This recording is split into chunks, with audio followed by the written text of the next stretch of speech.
What's going on, everybody? It's ETAPRIME back here again. Today we're going to be putting together a 1080p gaming PC for under $300. And this might be worth it to some people out there, or you might just want to take that money and buy a PS5 or an Xbox. Either way, in the end, it's really up to you, but this machine here will get some AAA gaming out of the way, and you can come in for under $280 for a setup like this. And it's actually really simple to put something like this together. In the past, for a machine like this, we would always go to something like the GTX 1650, but we've got a more powerful card here. And of course, I wanted to go small form factor with this, but keep in mind, if you wanted to go mid-tower, you can get out cheaper for the base unit and the GPU we're going to be using here. For the base, what we've got here is an HP ProDesk G3 600. The one I have here is powered by a 7th gen Intel i7 CPU, and you can pick these up for under $100. You definitely need to keep your eye out. This one here was $89 with 16 gigs of RAM and a 512 gigabyte M.2 SSD. But one thing to keep in mind is you could always go Lenovo or Dell also, and if you don't want to go small form factor, they do come in a bit cheaper. There's no doubt, if you're in the States, you can buy one of these for under $100 shipped to your house. You just got to keep your eye out. And to tell you the truth, anything from 4th gen up to 7th gen, this is kind of the last hurrah for that CPU when it comes to newer AAA games. It is feeling a bit long in the tooth, but something like this right now can get you by with a lot of great games. And of course, we're not going to be gaming on this Intel iGPU. We need a GPU that'll fit inside of this small form factor unit. And like I mentioned, we used to use the GTX 1650, but now you can actually pick up an RTX 3050 low profile 6 gig model for around the same price that GTX 1650 was at. The gigabyte version is around $180. You can pick up the MSI version for as low as $175 in some cases. And yeah, the RTX 3050 does outperform that 1650. Plus, we've got access to DLSS, which is really going to help out because we're already working with a low-powered system, even with this RTX 3050 installed. This 3050 doesn't require any extra power. It's going to pull everything from that PCIe slot. But this card does seem a little long for this case, so you will need to do a little bit of a modification here. I've just cut out a little bit with some snippers, and this thing does fit right in here really nicely once we get that metal out of the way. And these little G3 600 HP systems do usually come with at least a 210 to 230 watt power supply, which is more than enough, even paired up with their highest end i7 CPU that they offered in these machines. So now what I've got here is an i7 7700, 16 gigabytes of DDR4 RAM, a 512 gigabyte M.2 SSD, and that RTX 3050 low profile with 6 gigabytes of VRAM. It's not the most powerful GPU on the market. And again, if you went with a mid-tower, the larger versions of these, you could go with the cheaper RTX 3050 with even 8 gigs, picking one up used on eBay. It would work really well in a machine like that. But we went low profile, so this is the card I opted to use. It's still coming in relatively small form factor when you compare it to other larger gaming PCs on the market. This will fit right under a monitor. You could set your monitor right on top of it if you wanted to. It's not the most beautiful case in the world, and it's not going to be the most powerful PC, but let's go ahead and see what this thing can do. Alright, so been up and running for a little while now. Everything's updated, got a bunch of stuff downloaded that we're going to be testing out. We've got 16 gigs of DDR4 here, and it only runs at up to 2400 megahertz in this machine.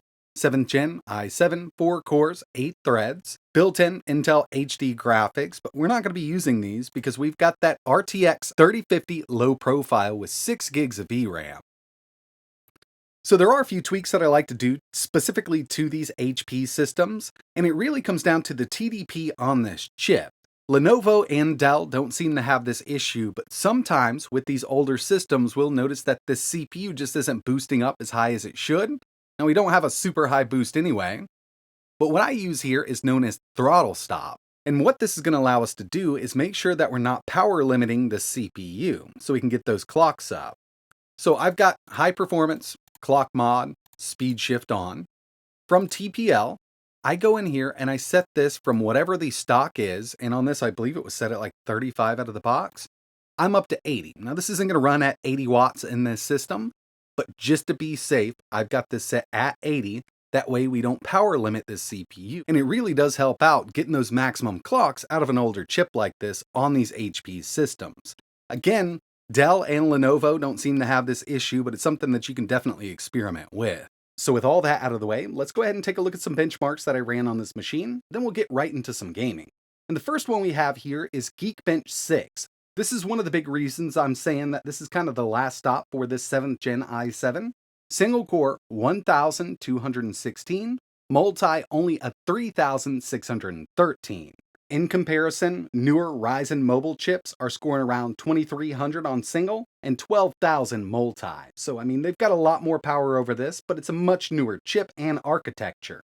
Checking out some GPU benchmarks with 3D Mark, Night Raid coming in with a 29,449, Firestrike 10,817, and finally, we've got Time Spy here with a 4,831.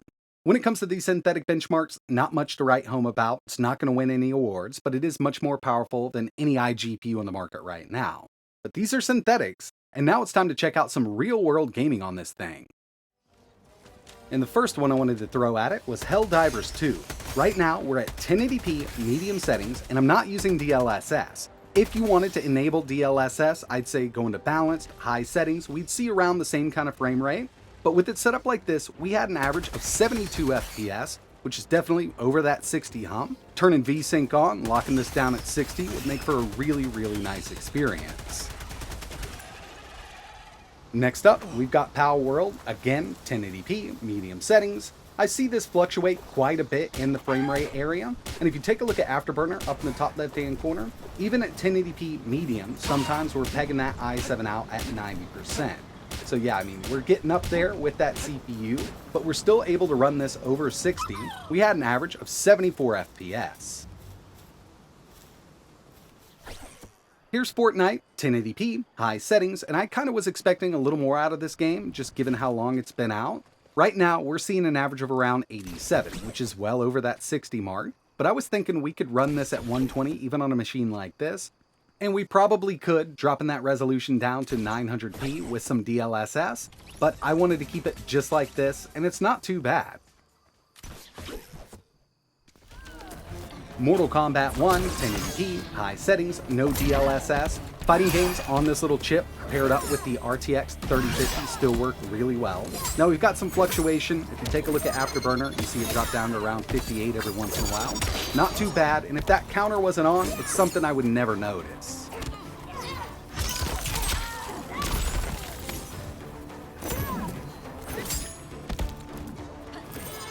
As a lot of us already know, Forza Horizon 5 is one of those games that's very well optimized. It works on basically everything, depending on what kind of settings you're using. And right now, we're at 1080p, high, no DLSS, seeing an average of around 92 FPS. And with DLSS enabled, yeah, we could lock this down at 120, high settings, 1080p, and run it all day long. I wanted to go back a little bit to Fallout 4 because I've recently been playing this quite a bit since the show dropped on Amazon. Right now we're at high 1080p. There's no DLSS, at least in this version. Hopefully when they do the update we do get some. But we're getting an average of around 110 FPS. So yeah, we could definitely run this. I also went through and tested out OG Skyrim, locked right there at 120 FPS, ultra settings. Red Dead Redemption 2, 1080p, medium settings. Now I could probably drop a few of these settings down below. Still looks pretty good like this. Using the built-in benchmark, by the end of this, we had a minimum of 17, and I really do think that we could actually get that minimum way up by running this a couple more times. Maximum of 98 and an average of 74. And finally, we've got Cyberpunk 2077 1080p medium, and even though we've got an RTX card, I would totally forget about any kind of ray tracing on this 3050. This is about the lowest end desktop variant of the 3050 that we've seen so far, and you know, that's why they were able to keep this thing low profile. We don't need any extra power. But right now at 1080p medium, we're seeing an average of around 72 with Cyberpunk 2077. Overall, for the price, it's not a bad performer. But again, that CPU is getting really dated, and it's not going to hold up much longer to newer AAA games. So that's one of the reasons you got to kind of pick and choose if you want to build something like this now, or just save that money and build something later on. Now, if we could pick up these same kind of PCs with even a 3rd gen Ryzen 5, let's say 6 core, 12 threads, then yeah, I'd say definitely jump on it. But unfortunately, those right now in the HP variants are going for around $280 to $300. And then factoring in that GPU at $180 to $185 really doesn't make sense to build something like that. But if you know what you're getting into and you're going to play a lot of older games, this could definitely hold up for a little while. But that's going to wrap it up for this video. If you're interested in putting something like this together right now, I'll leave some links down below. Keep an eye out on eBay, and remember, best offer is going to be your best friend over there. Some people will have these listed for, let's say, $130. Offer them $100. If it doesn't work out, move on to the next one. If you've got any questions or you want to see anything else running on this rig, just let me know in the comments below. And like always, thanks for watching.